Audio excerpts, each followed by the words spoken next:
থেকে এই দিক করার সুযোগ না পায়, হয়তো সংরক্ষিত মহিলা আসনে বিনা পয়সায় এমপি হতে পারতাম। আরো একটু জোর জবরদস্তি করলে মন্ত্রীও হয়ে যেত। শেখ হাসিনার সময় রাস্তার উপর বসে পড়ছিলাম, নেতারা সাহস করে নাই। আমার কিন্তু ঢাকা শহরে কোনো অভাব ছিল না, চমৎকার জীবনযাপন, সুপ্রিম কোর্টের অ্যাডভোকেট, ব্যারিস্টার, মান সম্মানেরও কোনো ঘাটতি ছিল না। আমি বসে গেলে হয়তো সংরক্ষিত মহিলা আসনে বিনা পয়সায় এমপি হতে পারতাম, বিনা কষ্টে এমপি হতে পারতাম। আরো একটু জোর জবরদস্তি করলে মন্ত্রীও হয়ে যেত। কিন্তু আমার এই এলাকার কি হবে? যে মানুষগুলো আমাকে বিশ্বাস করছে, যে মানুষগুলো আমাকে ভালোবাসছে, যে মানুষগুলো আমার উপরে ভরসা করছে, তাদেরকে তো আমি ফেলে দিতে পারি না।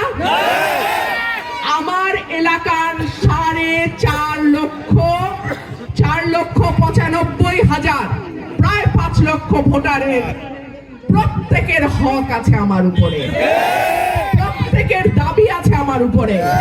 সুতরাং তাদেরকে আমি ছেড়ে দিয়ে আমি চলে যেতে পারি না। আল্লাহ যদি আমাকে এমপি নির্বাচিত করে, আপনাদের যে চাওয়া খেলার মাঠ হয়ে যাবে ইনশাআল্লাহ। স্কুল, কলেজ, মাদ্রাসার উন্নয়ন আমি যদি বেঁচে থাকি, আমি কথা দিলাম আমি এই কাজগুলো করব। গ্যাসের কথা তো আমার এক নম্বর। এটা শুধু আন্দিদিল গ্রামের জন্য না, এটা সারা ব্রাহ্মণবাড়িয়ার জন্য আমি কথা দিলাম। এবং বিশেষ করে সরাইল, আশুগঞ্জ গ্যাস হচ্ছে প্রথম অগ্রাধিকার। আর যদি দাবি না মানে, আশুগঞ্জ দিয়েই কইলাম ব্রাহ্মণবাড়ি আর সিলেটে। শেখ হাসিনার সময় রাস্তার উপর বসে পড়ছিলাম, নেতারা সাহস করে নাই, বহুত পিছে ছিল।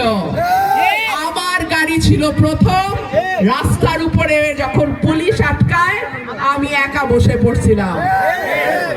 এখানে সুমন আছে, সাংবাদিক সুমন, একমাত্র সুমন সেদিন কভার করতেছিল। কি মনে আছে সুমন?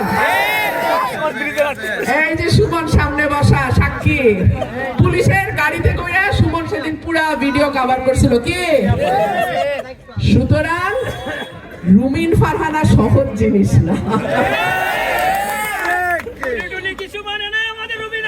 আমি মানি না।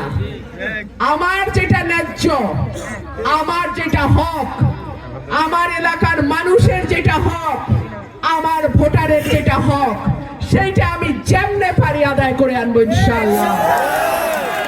প্রিয় ভাইরা আমার, আগামী 12 তারিখ জাতীয় নির্বাচন। বিরাট বড় বড় দলের লোকজন আছে, তাই না? এই ক্ষমতায় আইসা পড়ছি ভাব এক একজনের, কিন্তু ক্ষমতার ফয়সালা হয় আসমানে। দেখা যাক আল্লাহ কি ফয়সালা করে। কিন্তু আমার ভোটারদের প্রতি আমার আহ্বান থাকবে, 11 তারিখ বিকাল থেকে 12 তারিখ ভোট গণনা করে লিখে সই হওয়া পর্যন্ত কেন্দ্র ছাড়বেন না।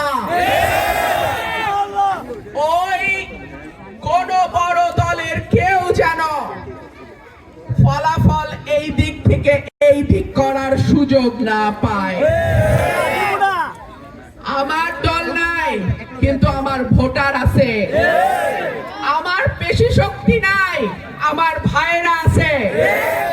আমার কালো টাকা নাই, ভোটারের ভালোবাসা আছে। সুতরাং কেন্দ্রে কেন্দ্রে আপনারা শক্তিশালী অবস্থান নেবেন। আমার একটা হাঁসও যেন চুরি করতে না পারে, আমার হাঁসের একটা ডিমও যেন কেউ সরাইতে না পারে। আল্লাহর রহমতে দেশের বাইরে থেকে এবং বিভিন্ন জায়গা থেকে যারা পোস্টাল ব্যালটে ভোট দিচ্ছেন, অত্যন্ত ভালো খবর পাচ্ছি আমরা আল্লাহর রহমতে, আলহামদুলিল্লাহ। জয় বিজয় করানোর মালিক আল্লাহ।